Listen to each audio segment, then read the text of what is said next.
Esta es la séptima iglesia. No la recorrimos algunas en orden, otras sí, ¿verdad? La primera fue Pérgamo, pero la segunda fue Teatira y luego Sardis y Filadelfia. Esas sí las seguimos en orden. Pero esta es la última de las 7 iglesias.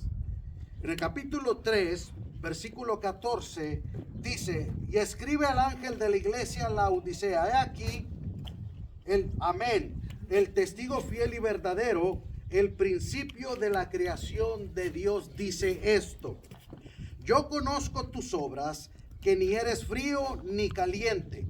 Ojalá fueses frío o caliente.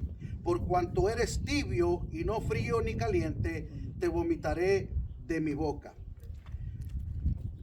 En Pamukkale, para este lado, y acá está Colosas. Laodicea estaba como en medio de los dos lugares. Ha leído el libro de Colosenses, ¿verdad?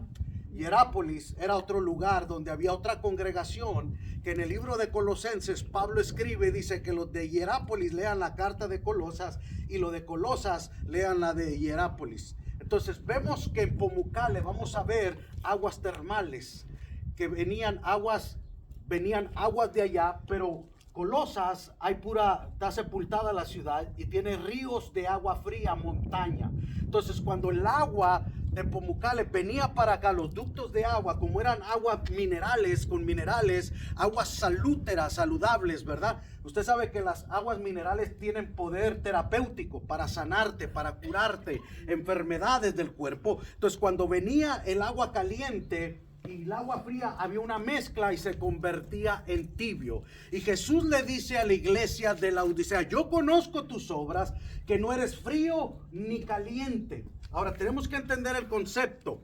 Frío, cuando usted está sediento, cuando usted tiene sed en tiempo de calor y usted bebe un vaso de agua fresca, lo refresca a usted, ¿verdad que sí?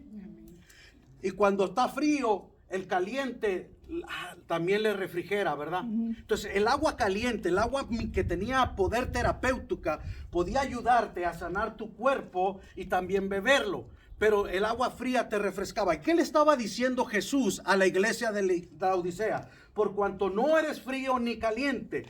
Lo caliente tiene poder terapéutico. La iglesia, los cristianos, tenemos que tener el poder terapéutico para que el pecador pueda ser sano, para salvo, el enfermo sea sanado, el caído restaurado. Entonces, si la iglesia no tiene el poder terapéutico de curar al pecador, de ayudar al pecador, de alcanzar al pecador, de nada sirve. Y por cuanto no eres frío, ¿frío por qué? Porque el agua fresca te refresca. Como cristianos pasamos luchas, pasamos pruebas, vamos a la iglesia y necesitamos ser refrescados. ¿Cuántas veces usted va a la iglesia con una necesidad y de repente oye el mensaje y usted dice: ay, me refrescó este mensaje, era lo que yo necesitaba ese refrigerio para mi alma? A eso se refiere Jesús, a lo frío y caliente. Pero por cuanto no tienes poder curativo, terapéutico para ayudar, para auxiliar, y no tienes el poder para refrescar, entonces no sirves como iglesia.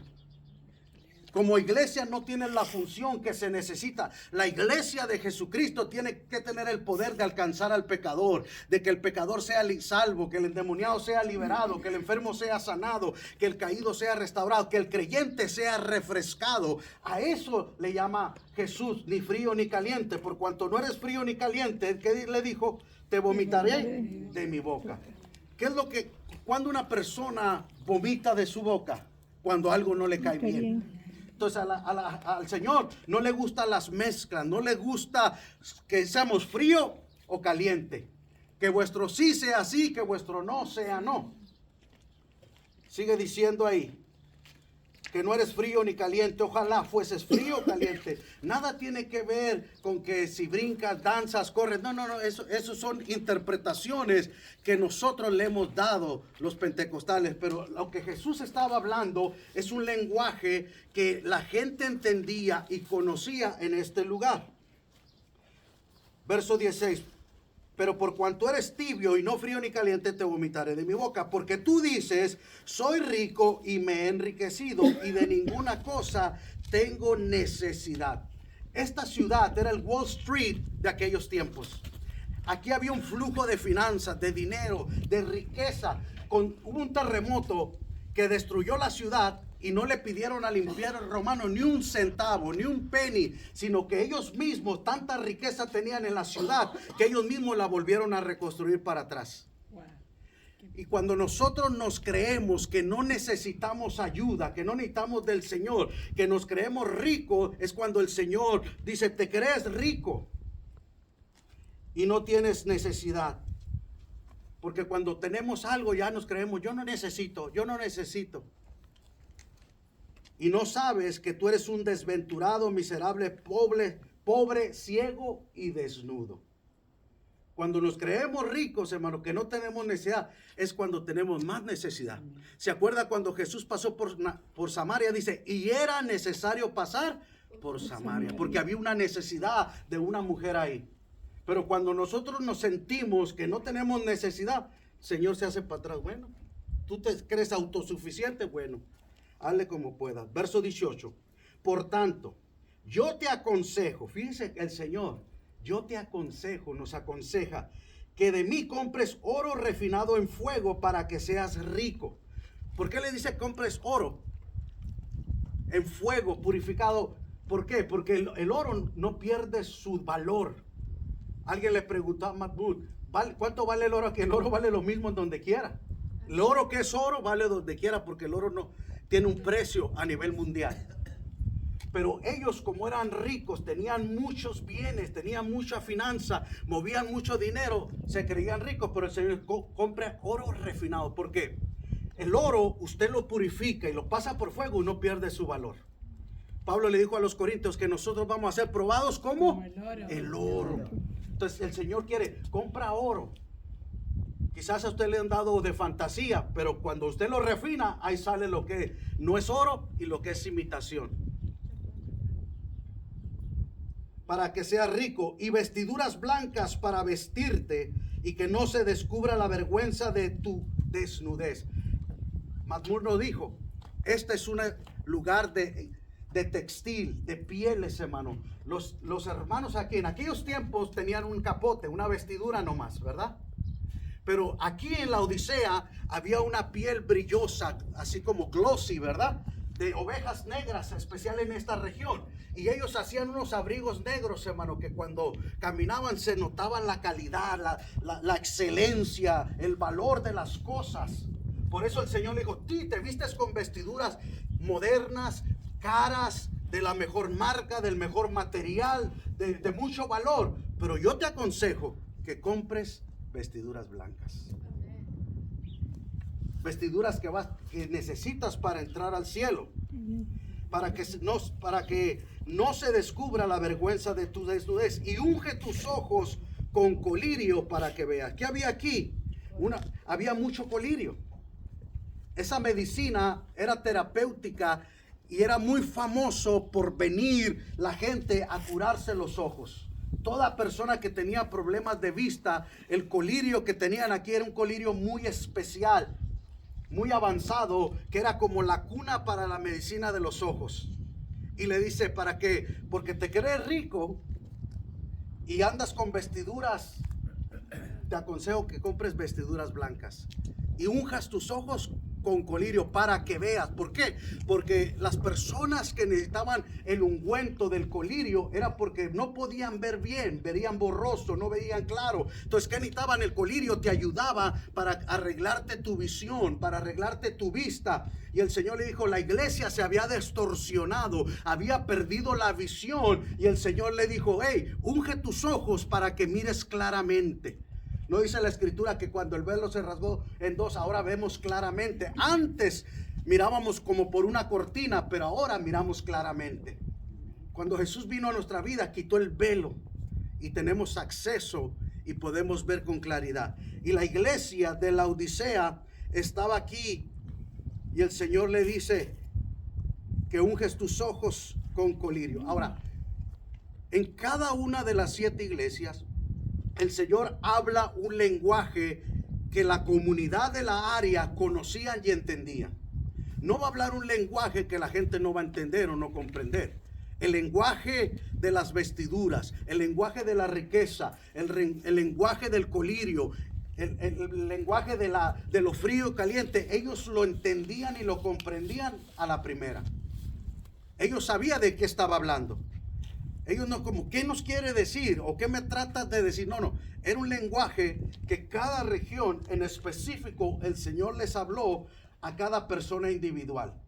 Cada persona tiene una manera de entender las cosas. Por ejemplo, si usted es de un país y la persona que no es de ese país le habla de palabras del otro país, quizás no va a comprender y entender. Pero si le habla un contemporáneo de su país, usted va a decir, no, yo me entiendo con él y yo sé lo que él me está diciendo a mí. Entonces Jesús hablaba un lenguaje para que cada lugar entendiera y comprendiera. Y mira lo que dice en el versículo 19. Yo reprendo y castigo a todos los que amo. ¿A quién castiga y corrige? A los que aman. A los que ama. O sea, si usted no recibe corrección, no recibe reprensión, examínese. Quizás Dios no me ama. Ya me desechó. ¿Por qué no me reprende? ¿Por qué no me castiga? En vez de ponernos a llorar, Señor, gracias porque me amas. Porque me amas, me corriges. Porque me amas, me disciplinas. Y dice, sé pues celoso y arrepiéntete. He aquí yo estoy a la puerta y llamo. Si alguno oye mi voz y abre la puerta, entraré a él y cenaré con él y él conmigo. Ahora imagínense. A Jesús lo habían expulsado de la iglesia. Imagínense ir a la iglesia donde se habla de Jesús, pero Jesús no está ahí. Es como que usted, vamos a celebrar el cumpleaños de la hermana Graciela, pero no vamos a invitar a la hermana Graciela. Eso es ilógico, ¿verdad? Es ilógico celebrar a una persona que no está presente. Y la iglesia habían expulsado a Jesús de la iglesia, de su adoración, y Jesús viene y toca la puerta. Muchas veces nosotros usamos, Dios está tocando tu corazón, Dios está tocando la puerta. No, nos está hablando a los cristianos que lo hemos sacado de nuestra vida. Y el Señor viene como un caballero y toca la puerta. Sí, Él dice, yo estoy a la puerta y llamo, el que oye y abre, porque puedes oír y no abrir la puerta. ¿Le ha pasado eso a usted? Que alguien toca la puerta y usted no le quiere abrir. Son los testigos Rayovac, ¿para qué le abro? ¿Me entiende? Entonces, el Señor toca la puerta. Si alguno oye y abre la puerta, dice, yo voy a entrar y cenaré con él. Cuando usted cena con alguien, ¿qué está haciendo? Teniendo comunión, teniendo compañerismo. Y al Señor lo habían sacado de la iglesia. No había compañerismo con el Señor. Pero el Señor viene como un caballero amoroso y le da la oportunidad a la iglesia y toca la puerta y le dice, si alguno oye y abre, yo voy a entrar y voy a cenar con él. Comunión personal. La comunión es personal. Verso 21. Al que venciere, le daré que se siente conmigo en mi trono, así como yo he vencido y me he sentado con mi Padre en su trono. El que tenga oído, oiga lo que el Espíritu dice a las iglesias. Ahora la pregunta es, el que tenga oídos para oír, arrepiéntete. ¿De donde se arrepintió la iglesia de la Odisea? ¿Usted qué piensa? ¿Que se arrepintió o no se arrepintió?